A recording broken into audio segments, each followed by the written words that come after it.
जय श्री कृष्णा दोस्तों, आपका बहुत बहुत स्वागत है। आपको गाज माता व्रत के बारे में पूरी जानकारी महकार संसार चैनल पर मिल गई होगी कि इसे कब मनाया जाता है, इसे क्यों किया जाता है। अगर आप भी इस व्रत के बारे में जानकर इसे करने के बारे में सोच रहे हैं तो आपको बता दें कि जब तक आप इस व्रत के दौरान गाज माता व्रत कथा को पाठ नहीं करते या सुनते नहीं हैं, तब तक आपको इस व्रत का पूरा फल कभी भी प्राप्त नहीं होता। इसलिए ज़रूरी है कि आप विधि विधान से व्रत की पूजा करते हुए इस व्रत कथा को ज़रूर से सुन लें, तो आप भी इस कथा को सुनकर के आसानी से इस व्रत को पूरा कर सकते हैं।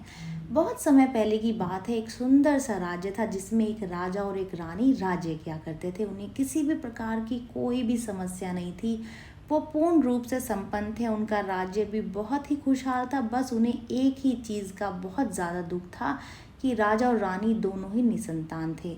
उन्हें अभी तक किसी भी पुत्र या फिर पुत्री की प्राप्ति नहीं हुई थी। बस इसी बात को लेकर वो हमेशा चिंता में रहते थे और सोचते थे कि काश हमें भी एक संतान की प्राप्ति हो जाए।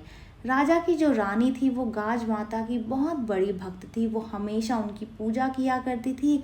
एक दिन उन्होंने गाज माता से कहा कि हे माता, अगर आप मुझे संतान प्राप्ति का वरदान देंगी, मेरी गर्भ भर देंगी, तो मैं आपको हलवा और पूड़ी का भोग लगाऊंगी। गाज माता रानी की ये सब बातें सुन रही थी, जिसके बाद में गाज माता रानी से बहुत ज़्यादा प्रसन्न हुई। और वैसे भी गाज माता अपने भक्तों से बहुत ही जल्दी प्रसन्न होती हैं, इसलिए गाज माता ने रानी को पुत्र प्राप्ति का वरदान दे दिया। गाज माता के दिए हुए वरदान से ऐसा ही हुआ। कुछ दिनों बाद रानी के गर्भ से एक बहुत ही सुंदर सर्वगुण संपन्न एक पुत्र ने जन्म लिया। रानी इस बात से बहुत ज़्यादा खुश हुई और खुशी खुशी में रानी गाज माता को पूरी और हलवे का भोग लगाना भूल गई। जब ऐसे ही दिन बीतते गए तब गाज माता रानी के इस व्यवहार से बहुत ज़्यादा क्रोधित हो गई। उन्होंने कहा कि पुत्र प्राप्ति के बाद में रानी मुझे भूल गई है। एक दिन की बात है, जब रानी का पुत्र बहुत ही आराम से अपने पालने में सो रहा था, तभी बादल से एक जोर की गर्जना की आवाज़ हुई और वहां से एक बदली आई और वो रानी के पुत्र को पालने सहित ही हवा में उड़ा करके ले गई। उस बदली ने रानी के पुत्र को एक घने जंगल में छोड़ दिया। रानी का पुत्र घने जंगल में पालने में पड़ा ही हुआ था कि अचानक ही वहीं से पास से एक भील और भीलनी गुजर रहे थे। तभी भील और भीलनी की जो नज़र है उस पालने पर पड़े हुए बच्चे पर पड़ गई। उन्होंने देखा कि इतनी घने जंगल में ये बच्चा यहाँ अकेला पड़ा हुआ है, क्योंकि भील और भीलनी दोनों ही निसंतान थे। उनका कोई भी पुत्र या पुत्री नहीं था। इसलिए वो इसको देख करके बहुत ज़्यादा प्रसन्न हुए और उन्होंने रानी के पुत्र को अपने साथ ले जाने का फैसला किया और वो दोनों रानी के पुत्र को अपने साथ ही अपने घर ले गए। इधर राजा और रानी के महल में शोर मच गया कि रानी के पुत्र को गाज माता अपने साथ उठा करके कहीं ले गई है। तभी राजमहल में एक धोबी प्रवेश करता है। वो धोबी राजा के भी कपड़े धोता था और वही धोबी भील के कपड़ों को भी धोया करता था। इसलिए उसने भील के यहाँ रानी के पुत्र को देख रखा था। जब धोबी ने राजमहल में हो रहे शोर शराबे को देखा तो उसने राजा को कहा कि राजा साहब, आज ही मैंने भील के घर में पालने में सोए हुए एक पुत्र को देखा है। धोबी की बात को सुनते ही राजा अपने सिपाहियों को भील को महल में बुलाने के लिए भेजते हैं। इसके तुरंत बाद ही सिपाही भील को बुलाने के लिए चल देते हैं, जिसके बाद वो भील को महल ले आते हैं। भील के महल पहुंचते ही राजा उससे कहते हैं कि आखिर तुम्हें पुत्र की प्राप्ति कैसे हुई, तुम्हारे यहाँ जो पुत्र है वो तुम्हारे पास कहाँ से आया। उसके बाद भील ने राजा से कहा कि राजा साहब, मैं गाज माता का बहुत बड़ा भक्त हूँ, मैं उनका व्रत किया करता हूँ और इसी से प्रसन्न होकर के गाज माता की कृपा से हमें पुत्र की प्राप्ति हुई है। जैसे ही भील ने ये वचन कहे, राजा और रानी दोनों को अपना वचन याद आ गया कि उन्होंने पुत्र प्राप्ति के पश्चात गाज माता को पूरी और हलवे का भोग लगाने का संकल्प लिया था, जिसे कि उन्होंने अभी तक पूरा नहीं किया। इसके बाद में रानी को यह एहसास हो गया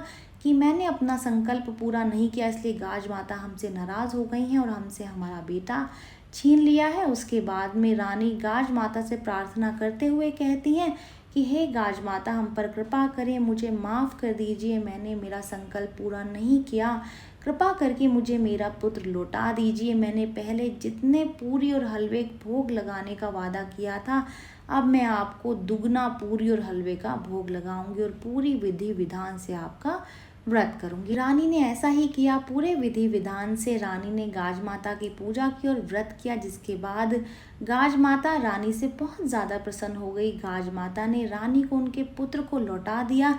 इतना ही नहीं, गाज माता की कृपा से भील और भीलनी के घर में भी एक सुंदर पुत्र ने जन्म लिया। इतना होने के बाद में राजा ने अपने पूरे राज्य में ये ढिंढोरा पिटवा दिया कि अगर आपके घर में पुत्र का जन्म होता है या फिर आपके पुत्र का विवाह होता है तो आपको भी उस वर्ष के भाद्रपद माह के दौरान गाज माता का व्रत करके व्रत कथा का पाठ अवश्य करना है। तो दोस्तों, ये थी गाज माता की व्रत कथा। जिस प्रकार से कथा में गाज माता की कृपा से राजा और रानी को पुत्र की प्राप्ति हुई और साथ ही साथ भील और भीलनी को पुत्र के साथ साथ धन संपत्ति की प्राप्ति हुई, इस प्रकार अगर कोई व्यक्ति पूरे श्रद्धा से इस व्रत को करता है और इस कथा का पाठ करता है तो उससे भी गाज माता बहुत ही ज़्यादा प्रसन्न होती हैं। उससे भी संतान और संपत्ति के सुख की प्राप्ति होती है। उस व्यक्ति का सब कुछ कुशल मंगल रहता है। अगर आप भी चाहते हैं कि आपके ऊपर गाज माता की कृपा बनी रहे तो व्रत के दौरान इस कथा को ज़रूर से सुन लें या फिर पढ़ लें। ये जानकारी यहीं तक ही। उम्मीद है दी गई जानकारी आपके काम आएगी और आप इसका लाभ उठाएंगे। जो लोग वीडियो देख रहे हैं, वीडियो को लाइक कर दीजिए, चैनल को सब्सक्राइब कर दें, नोटिफिकेशन बेल को दबाना बिल्कुल भी ना भूलें, क्योंकि यहाँ पर इस तरीके की महत्वपूर्ण जानकारियाँ मिलती रहती हैं। तो चलिए मिलते हैं नई वीडियो में नई जानकारी के साथ। जय श्रीमन नारायण दोस्तों, जय श्री कृष्ण।